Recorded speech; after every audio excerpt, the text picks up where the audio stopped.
Hello guys, welcome back to the study. This is Dheeraj Kumar. अभी हम करने वाले हैं कुछ इंपॉर्टेंट से नेवी एमआर 2022 के लिए साइंस की क्लास। ठीक है, और ये साइंस की फर्स्ट क्लास होगी। इसके अंदर जितने भी क्वेश्चन है बहुत ही इंपॉर्टेंट है आपके एग्जाम के लिए। चलो फिर इसको कंटिन्यू करते विदाउट वेस्टिंग टाइम। लेकिन गाइस, कंटिन्यू करने से पहले नेवी एमआर एग्जाम के बारे में कुछ इंपॉर्टेंट चीज़ मैं बताना चाहता हूँ आपको। देखो, अगर आप नेवी एमआर के साथ साथ एसएसआर एग्जाम की भी तैयारी कर रहे हो तो आपको बेस्ट एक बुक के बारे में बता रहा हूँ। आपको चक्षु पब्लिकेशन बुक की तरफ से नेवी एसएसआर बुक का जो है आपको यहाँ पे कंप्लीट स्टडी गाइड मिल जाएगा, और नेवी एमआर का जो है ना एक बुक मिल जाएगा जो कि प्रैक्टिस सेट का बुक है। ठीक है, जिसके अंदर 40 प्रैक्टिस सेट्स हैं, जिसके अंदर सॉल्यूशंस भी हैं हिंदी में, बहुत ही बेस्ट है। ठीक है, और डिटेल एनालिसिस भी कर रखा, मतलब डिटेल में मतलब पूरा आंसर दे रखा है। और स्टडी गाइड का भी सेम सीन है यहाँ पे गाइस, बहुत ही बेस्ट बुक है ये। आपको chapter wise, subject wise, English, GK, science and math सब कुछ मिल जाएगा एसएसआर के अंदर। और दोनों बुक्स का लिंक मैंने आपको डिस्क्रिप्शन में दे दिया है। और जब भी अगर बाई करने में कोई प्रॉब्लम आता है तो मैंने चक्षु पब्लिकेशन का डिस्क्रिप्शन में नंबर भी दे दिया, आप कांटेक्ट कर सकते हो। वहीं पे मैंने एमआर के बारे में बताया आपको कि 40 प्रैक्टिस सेट्स है, आप देख सकते हो, बहुत ही बेहतरीन प्रैक्टिस सेट्स है, 40 यहाँ पे।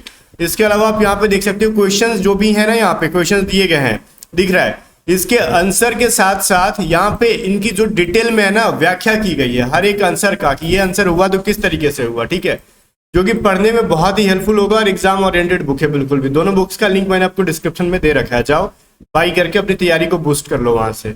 अभी हम लोग बात कर लेते हैं फर्स्ट क्वेश्चन साइंस के लिए। ठीक है, इस धातु को चाकू से आसानी से काटा जा सकता है। तो कौन सा ऐसा धातु है जो कि चाकू की मदद से काटा जा सकता है? आपको भी पता होगा वो कौन सा है जनाब, सोडियम है ना। ये चीज तो आपको पता है कि कौन है, सोडियम है। अब मैं आपको यहाँ पे आंसर भी दे दूंगा ताकि जब इसकी मैं पीडीएफ दूं आपको तो साथ साथ आंसर मिल जाएगा। टेलीग्राम चैनल का लिंक डिस्क्रिप्शन दे रखा है, टेलीग्राम से ज्वाइन कर लेना। आज रात तक इसकी पीडीएफ मिल सकती है, तो वहां पे आपको पढ़ने में आसानी हो जाएगा। ठीक है, सेकेंड क्वेश्चन है, विद्युत का सर्वोत्तम चालक क्या होता है? सर्वोत्तम चालक मतलब सुपर कंडक्टर कौन सा होता है? तो सिल्वर, इन द सेंस कि चांदी होता है। अब चांदी जो इतना सुपर कंडक्टर है, इसके बावजूद भी हम लोग क्यों नहीं यूज करते हैं कहीं भी? क्योंकि वो ज्यादा महंगा है जनाब। ठीक है, हम लोग कॉपर वगैरह यूज कर लेते हैं क्योंकि उतना महंगा नहीं है जितना कि चांदी है। ठीक है, एल्यूमिनियम भी यूज कर लेते हैं, बट कॉपर ज्यादा अच्छा रहता है एल्यूमिनियम से, और उससे भी बेटर रहता है सिल्वर।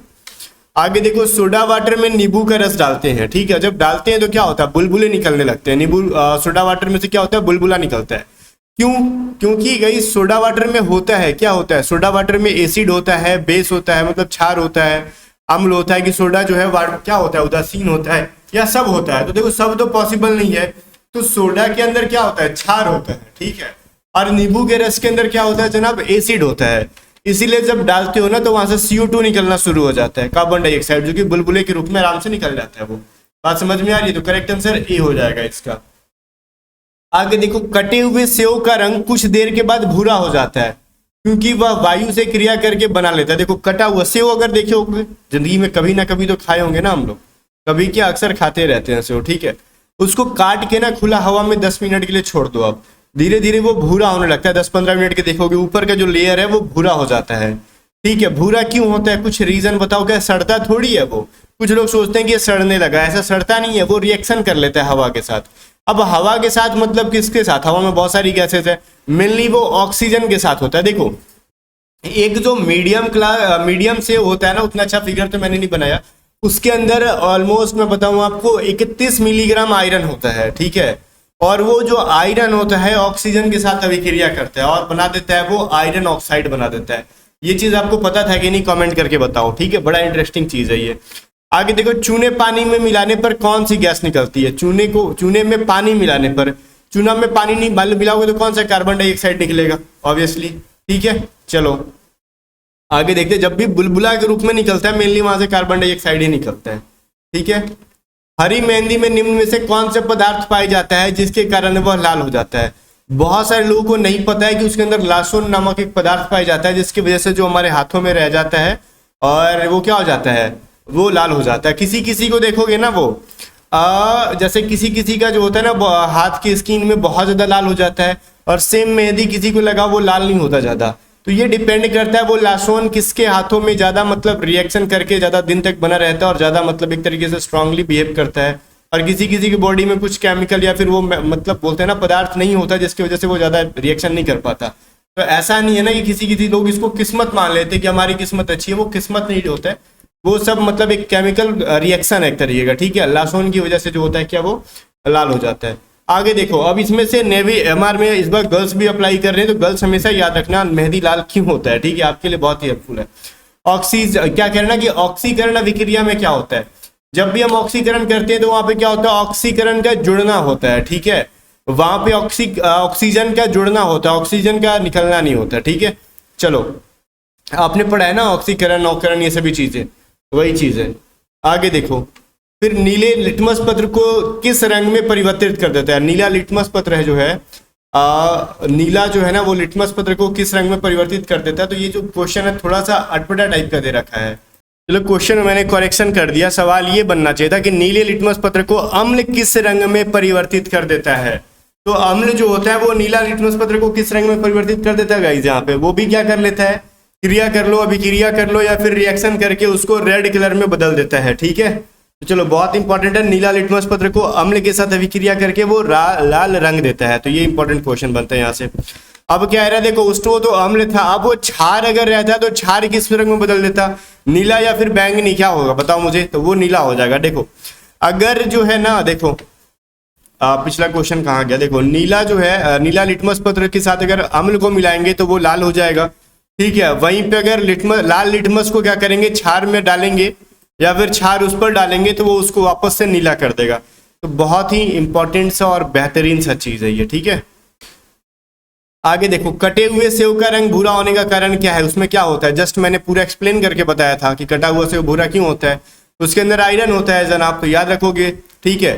और रुको रुको, यहाँ पे ना आंसर में मिस्टेक है, कटे हुए इसके अंदर आयरन होता है, आयोडीन नहीं होता, तो ये चीज ठीक है।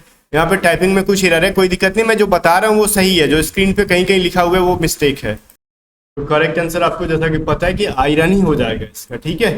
चलो, क्योंकि सेव के अंदर तो आयरन ही होता है, जिसकी वजह से क्या होता है ना कि वो ऑक्सीजन में क्या होता है, बना लेता है, अभिक्रिया कर लेता है। आगे देखो, अगला क्वेश्चन है, निम्नलिखित में से विलुप्त जंतु कौन सा है प्रजाति। तो विलुप्त जंतु जिसको हम बहुत टाइम से पढ़ते आ रहे हैं वो कौन सा है, डोडो पक्षी है, ठीक है। कौन सा है गाइस, डोडो पक्षी, ठीक है। एक बर्ड का नाम है जो कि ऑलमोस्ट विलुप्त हो गया है ये, ठीक है। ऑलमोस्ट क्या कह लो, कहीं दिखता ही नहीं है, ये विलुप्त हो चुका है, इसीलिए विलुप्त जंतु प्रजाति कहा जाता है इसको। आगे देखो, कायिक जनन में पाया जाता है, जनन किस में पाया जाता है, कायिक जनन। अब ये कायिक जनन क्या मैं बताता हूँ आपको, ये आलू के अंदर पाया जाता है। आपने आलू को देखा होगा, या तो घर में रखा पुराना आलू को हम लोग वापस से मिट्टी के अंदर डालते हैं तो उसमें से बहुत एक पौधा निकलेगा, फिर बहुत ज्यादा आलू निकल जाता है, और जो पहला आलू जिसको हम गाड़ते हैं जमीन में, ठीक है, बुआई करते हैं, वो सड़ जाता है, ठीक है। वो मदर सेल होता है और इसमें से अलग बहुत सारी सेल निकल जाती हैं, और ये मदर सेल ऑलमोस्ट खत्म हो जाती है और नई नई जो चाइल्ड निकलते हैं यहाँ से, सब नए नए आलू बन जाते हैं। या फिर उसी आलू को आप काट के भी लगा दोगे तो दो पार्ट में, तो दो आलू निकालोगे तो ये मदर सेल बन जाता है, पुराना वो खत्म हो जाएगा और बहुत सारे आलू निकलते हैं। इसी को कायिक जनन कहा जाता है, ठीक है।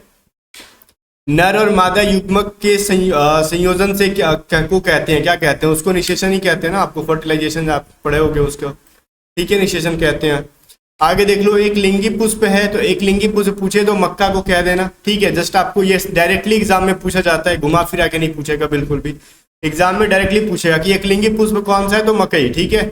चलो, वहीं पे आपसे द्विलिंग पूछेगा तो सरसों कह देना, ठीक है। इसमें कुछ भी समझना नहीं है, द्विलिंगी। बाकी मैं जब डेप्थ में कोशिश करता हूँ, जब मैं ले जाऊंगा साइंस को अगर, तो उसमें डेप्थ में पढ़ाऊंगा, अगर आपका रिस्पॉन्स इसमें अच्छा रहता है तो फिर हम डेप्थ में भी जाएंगे, ठीक है। और जब डेप्थ में जाएंगे तो फिर ये सभी चीजें क्लियर होते जाएंगी। आगे देखो, रक्त प्लाज्मा में जल की लगभग मात्रा होती है, कुछ लोग कहेंगे 70%, नहीं, 70% तो ह्यूमन बॉडी के अंदर पानी होता है, बट रक्त प्लाज्मा, ब्लड प्लाज्मा के अंदर वो 90% होता है, बढ़ जाता है, ठीक है। चलो, आगे है आपका 17 नंबर, कह रहा है वयस्क व्यक्ति का हृदय 1 मिनट में कितनी बार धड़कता है। 1 मिनट में लगभग वो कितनी बार होता है, 72 बार, ठीक है। जो स्वस्थ है, व्यस्क है, उसका 72 बार धड़केगा, तो ये चीज तो आपको पता है। लाल रक्त कर्णिकाओं को निम्न में से किस नाम से जाना जाता है, तो आरबीसी को मतलब फुल नाम वही होता है ना, लाल रक्त कर्णिकाओं, या फिर रेड ब्लड, कहीं पे सेल लिखते हैं बट सेल गलत है, कॉर्पस लिखा जाता है उसको, ठीक है। तो ये चीज ठीक है, आरबीसी का फुल फॉर्म कहीं कहीं पे रेड ब्लड सेल लिखा जाता है, गलत है, वो रेड ब्लड सेल नहीं होता है, कॉर्पस होता है, रेड ब्लड कॉर्पस कहा जाता है उसको। 19 नंबर है कि एनीमिया रोग होने पर शरीर में किस चीज की कमी होती है। कुछ लोग कहेंगे सर जिस चीज की कमी होती है वो तो ऑप्शन में दिख ही नहीं रहा, आयरन की कमी होती है, आयरन तो है ही नहीं जनाब। सुनो, ये कह रहा है ना कि शरीर में वो जो रक्त होता है वो रक्त में हीमोग्लोबिन की कमी होती है, और हीमोग्लोबिन का ऑलमोस्ट बॉडी का पूरा जो 70% आयरन होता है वो हम अपने हीमोग्लोबिन में पाया जाता है। हमारे बॉडी में जितना भी आयरन होता है ऑलमोस्ट उसका 70% आयरन हमारे सिर्फ और सिर्फ हीमोग्लोबिन के अंदर पाया जाता है। ठीक है, तो हीमोग्लोबिन की कमी हुई तो आयरन की कमी ऑटोमेटिकली हो जाएगी। ठीक है, तो थोड़ा सा कहानी में ट्विस्ट है, डायरेक्ट अब क्वेश्चन ना देके थोड़ा सा घुमा के दे रहा है कि अगर एनीमिया रोग होता है तो किस चीज़ की कमी होगी, तो हीमोग्लोबिन की कमी हो जाएगी ब्लड में। आगे देखो, मादा एनोफिलीज मच्छर जब काटता है तो कौन सा बीमारी होता है? कहोगे सर बच्चे को पता है कि डेंगू होता है। अरे गलत है, मलेरिया होता है। ठीक है, मादा एनोफिलीज के काटने से मलेरिया। आगे देखो, चर्म रोग के उपचार में कौन प्रयोग किया जाता है, किस रेडियो आइसोटोप का? तो स्किन डिजीज जो होती है ना उसके अंदर रेडियो फॉस्फोरस का होता है। ठीक है, ये चीज क्या है ना, फॉस्फोरस का यूज करते हैं हम लोग उसके अंदर। आगे देखो, बहुत अधिक ऊंचाई पर मनुष्य का जो आरबीसी होता है वो क्या होगा? अगर ऊंचाई पे जाओगे तो बढ़ेगा घटेगा, क्या होगा उसका आकार? तो आकार क्या हो जाता है, बढ़ जाता है। ठीक है, अगर बहुत ज्यादा ऊंचाई पे जाओगे तो आरबीसी जो होते हैं उनके साइज जो होते हैं बढ़ने लगते हैं वो। आगे देखो, आधुनिक चर्म शोधन उद्योग में कौन सी भारी धातु जो है वो विषैली होती है? तो वो क्रोमियम होता है। ये चीज मैंने कोस्ट गार्ड के टाइम पे भी पढ़ाया था कि ये क्रोमियम होता है जो कि एक विषैली धातु होता है, चर्म शोधन में काम आ जाता है उसका। ठीक है, चमड़े के शोधन में। आगे देखो, ट्रांसियम लवण, ये ट्रांसियम लवण क्या एक प्रकार का बेस है और बुनसेन ज्वाला को कौन सा रंग देता है? देखो, बुनसेन ज्वाला कहने का मतलब होता है ना, देखिए एक प्रकार का बुनसेन सिलेंडर आपने सुना होगा, एक आपने गैस कटर देखा है बहुत तेजी से, या फिर मैं क्या बताऊं, आपने देखा हो कहीं कहीं आग बहुत गैस तेजी से निकलता है और उसमें आग रहता है, उसी प्रकार का एक बुनसेन ज्वाला भी है, बहुत तेजी से एयर की मदद से जल रहा होता है। और ये ट्रांसियम लवण की वजह से वो जो होता है वो किरमिज लाल हो जाता है। ठीक है, अब ये किरमिजी लाल क्या है, कलर का नाम है। ठीक है, जैसे मैजेंटा एक नाम सुना होगा आपने, ये थोड़ा सा अजीब अजीब होता है, उस तरीके से किरमिजी लाल भी कहते हैं, कलर का नाम है ये। 25 नंबर क्वेश्चन है, जो कृत्रिम सैटेलाइट के अंदर अगर कोई व्यक्ति भारहीन मतलब वेटलेस फील कर रहा है वो, तो पृथ्वी के आकर्षण का बल क्या होगा वहां पे? तो वेटलेस है तो वहां पे आकर्षण बल 0 है। ठीक है, उस स्थान पर 0 हो जाएगा। अगर थोड़ा सा भी आकर्षण होगा तो उसको वेट का फील आएगा, बट वहां पे तो 0 हो जा रहा है। ठीक है, चलो, आधुनिक शक्तिशाली चुंबक किससे बनते हैं? तो जो फिलहाल के जो शक्तिशाली चुंबक जो है ना उनको हम लोग एलनिको नाम से जानते हैं। एलनिको इन द सेंस कि आपको एलनिको में एल से आपका हो जाता है एल्यूमिनियम, एनआई से हो जाता है आपका ये निकिल, और एलनिको में आपका सीओ से हो जाएगा कोबाल्ट। ठीक है, तो ये हो जाएगा एल्यूमिनियम, कोबाल्ट और निकिल के मिश्र धातु होते हैं। ठीक है, एलनिको के नाम से जाना जाता है, उसको याद रखना आगे। आगे देखो, 27 नंबर है कि निम्नलिखित में से कौन सी घटना सबसे पहले घटी थी? अल्बर्ट आइंस्टाइन के सामान्य ये जो अपेक्षता सिद्धांत दिया था उन्होंने, मैक्स प्लांक का क्वांटम सिद्धांत, या फिर मार्कोनी ने प्रथम बेतार सिग्नल भेजा था, या फिर मैडम क्यूरी प्रथम नोबेल पुरस्कार विजेता बनी थी? तो गाइस बेतार सिग्नल बहुत पहले का, ये मार्कोनी के द्वारा, जी मार्कोनी आपने सुना होगा, उनके द्वारा ये किया गया था। तो करेक्ट आंसर सी हो जाएगा इसका। आगे फोटोग्राफी में मुख्य रंग क्या होता है? जो प्राइमरी कलर किसको कहते हैं हम लोग? RBG, red blue and RBG, red blue and green तो कहाँ पे है? आरबीजी ऑप्शन नंबर सी के अंदर है। ठीक है, red blue and green, RBG को मेन कलर कहा जाता है, प्राइमरी कलर कहा जाता है। 29 क्वेश्चन है, जब नींबू के रस को खाने के सोडे पर डाला जाता है तब उसमें से तेज उत्फुलन होती है, उनमें से कौन सा गैस उत्पन्न होता है? तो गाइस मैंने बताया ना आपको कि सोडे में क्षार होता है, बेस होता है, नींबू में एसिड होता है, अम्ल होता है, और जब डाला जाता है तो कार्बन डाइऑक्साइड निकलता है, तो फिर एक गुब्बारा टाइप का फूलता है और फिर फट जाता है। ठीक है, बुलबुला निकलता है, वही है, कार्बन डाइऑक्साइड निकलती है। एंड क्वेश्चन आज देखो, लास्ट क्वेश्चन है 30 क्वेश्चन का ये जो क्लास था। निम्नलिखित में से किस कोटि के फोटो प्रिंट की जीवन अवधि सबसे ज्यादा होती है? देखो, फोटो प्रिंट जैसे फोटो जेरॉक्स कॉपी निकलवाते हो ना, तो कौन सा कलर होता है? बहुत लंबे टाइम पे होता है। मेनली हम लोग मार्केट में ब्लैक एंड व्हाइट क्यों यूज करते हैं? श्वेत श्याम प्रिंट उसी को कहते हैं। श्वेत मतलब व्हाइट हो गया, श्याम का मतलब ब्लैक हो गया, तो ब्लैक एंड व्हाइट या फिर व्हाइट एंड ब्लैक तो उल्टा बोल रहे हैं ना, तो ब्लैक एंड व्हाइट कहते हैं। तो श्वेत श्याम प्रिंट कह लो या फिर श्याम श्वेत प्रिंट कह लो, तो ब्लैक एंड व्हाइट इसलिए यूज करते हैं ताकि ये लंबे समय तक टिका रहता है, जल्दी खत्म नहीं होता है। देखियो आपने हर जगह ब्लैक एंड व्हाइट प्रिंट कर दे, जब डिमांड करोगे ऑन डिमांड पे कलर वाले निकाल देते हैं वो लोग। ठीक है, ये बहुत ही लंबे समय तक टिका रहता है। फिर भी गाइस इस क्लास में कितना एंजॉय किया आपने, क्वेश्चंस के लेवल आपको आई होप के अच्छे लगे होंगे। अच्छे लगे ना लगे, एग्जाम ओरिएंटेड है। ठीक है, और आपके एग्जाम में आएंगे। फिर भी गाइस जो नेवी MRSSR का बुक का लिंक मैंने आपको दिया था चप्चू पब्लिकेशन का, उसका लिंक डिस्क्रिप्शन में याद रहे, जाओ बाई करके तैयारी को बूस्ट करो। A to Z स्टडी को सब्सक्राइब नहीं किया तो कर ही रहो।